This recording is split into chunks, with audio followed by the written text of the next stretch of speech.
Čaute! Či ste nahrávali podcast, rozhovor alebo hudbu, je pravdepodobné, že sa na nahrávke vyskytuje šum alebo nejaké rušivé elementy. V tomto videu vám ukážem, ako sa ich môžete zbaviť a dosiahnuť tak čistý profesionálny zvuk. Poznáme rôzne typy zvukových chýb v nahrávke ako crack, pop, rum, hum, s, klik, klip a rôzne typy alebo farby šumov. Na každú z týchto chýb sa používa iná metóda. Zatiaľ neexistuje žiadne zlaté tlačítko, ktoré dokonale upraví nahrávku tak, aby ste z nej mohli urobiť miliónový single. Dnes už má väčšina audio-video softverov zabudovanú nejakú formu denoisera alebo ruchového izolátora. V prípade freewareových aplikácií je to napríklad Audacity, ktorý má noise reduction, teda potlačenie šumu. Alebo DaVinci Resolve má výborne zmáknutý voice isolation.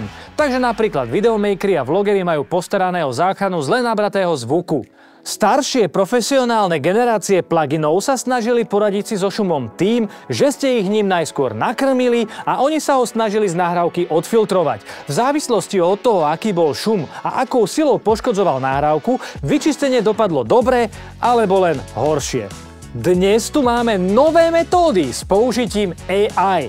Funguje to tak, že okrem toho, že si plugin dopredu automaticky načíta šumy, ktoré má potlačiť, dopočíta a pridá do hlasu fragmenty, tak aby to znelo čo najprirodzenejšie. Medzi takéto pluginy patrí napríklad Adobe Podcast Enhance alebo Waves Clarity. Je to pomerne veľká revolúcia v čistení zvuku, konkrétne hlasu nahratého v zlých podmienkach. Je tu však jeden háčik, niekedy treba tieto dve metódy, teda old school a new school, kombinovať. Ak máš pocit, že mi musíš do komentára napísať, ktorý je tvoj obľúbený plugin na čistenie zvuku, neváhaj a pre ďalšie newsky a tipy sleduj tento profil a nezabudni dať follow.